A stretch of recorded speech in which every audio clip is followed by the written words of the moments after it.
I'm doing a video on should you bulk or cut. I think this is one of the most important questions that most beginners or newbies ask. Which batch should I commit to? I'm gonna talk a bit about my personal experience, but I'm also gonna talk about ideas I've seen from other influencers and then discussing them and then also talking about my plan going forward. Whenever you're doing anything, you kind of search it online. And I could go in the influencers that I read. So there's basically four of them. It's Kinobody, Jeffrey Schofield, Alpha Destiny, and Mario Tomic. Before we go into what they're actually saying, I want to preface with a caveat. This is just going to be my understanding of their videos. Everyone does 500 videos. Looking at the videos that I really enjoyed and that I'm thinking about quite frequently, this is kind of the vibe that I'm getting. So let's start with Kinobody. So Kinobody, I think he has an unhealthy obsession with being lean and then kites, which is kind of harmful for beginners. But anyway, moving on. Jeffrey Schofield, I think his opinion was basically you should eat around maintenance and then making sure to get other factors. I think everyone has this idea of, get all those factors and all those details in the first few years before you're actually worried about actually getting huge or getting a six pack, whatever, which is reasonable. I would say that's kind of at all these four people.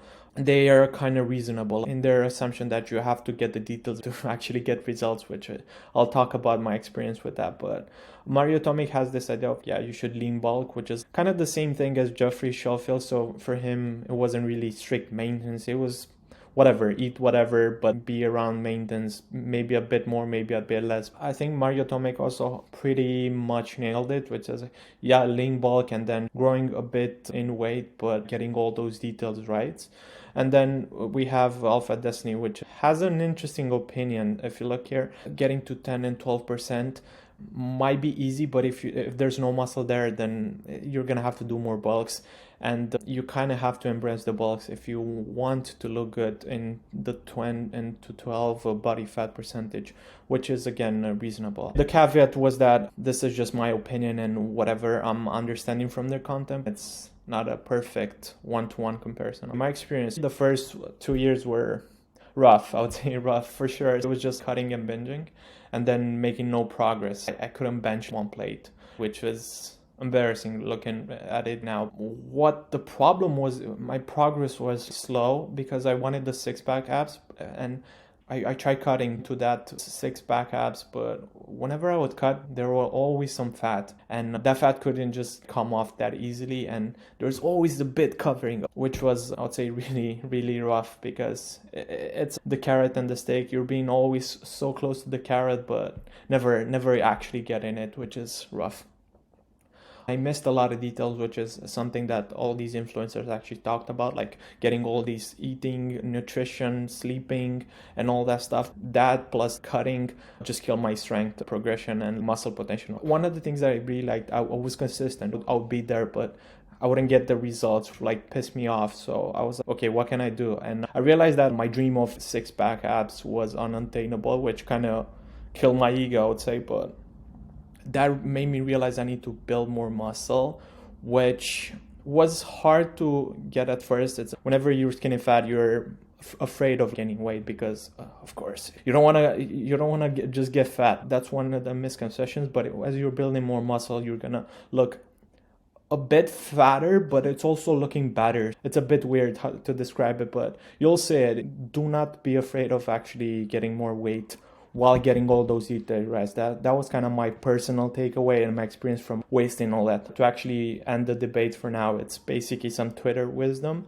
So Mehdi and Eugene emphasized really well the idea of not being afraid of actually being bigger, even if that makes you a bit fat, because it's always easier to cut down and reveal the muscle than it is to actually build the muscle. One of the quotes that I really like from Alpha Destiny, if you bulk for 5 years straight and then you cut down, you're gonna have a great physique 100% of the time. And one of the things he emphasizes is skipping those cuts, because one of the things that you really have to think when you're doing this is think about momentum. Momentum is one of the most important things. I'm not going to get into the philosophy of it. In business, in life, in everything, momentum is important because you make progress so much faster than always having to take a step back every few months. The wisdom is you need to bulk.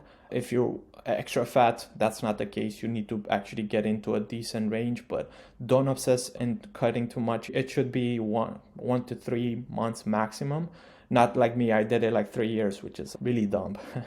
My current plan, I'll say it's a perma bulk. If we think back to the Alpha Destiny quote of you just bulk and then cut at some point down the road, you need years to actually be building that muscle.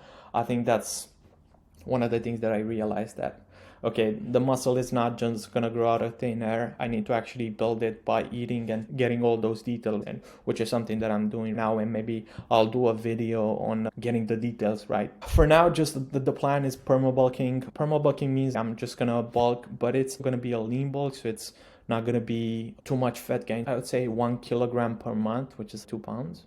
It's a decent bulk because I'm a beginner.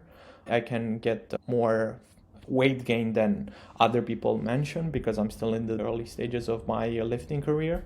If the weight just goes off the rails, do a 1 to 2 month cut. That's kind of the plan for now. It's close to 7 months, but I'm still looking quite lean. Again, it's not much muscle. It's still pretty much the skinny physique. I've gotten some considerable strength gains, packed on some muscle, and I'm gonna run it for the foreseeable future. I don't know if it's gonna be 5 years straight, but it's gonna be at least another 7 months.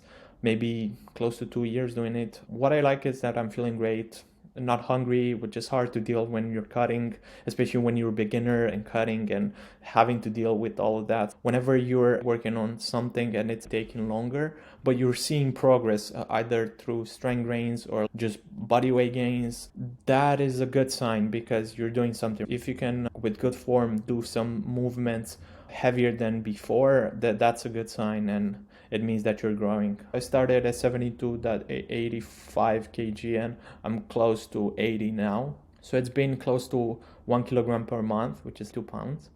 It's going great, and I think that's really what I wish I had before, like the information. Whenever you're starting, don't focus too much on actually cutting because you're not gonna get those abs.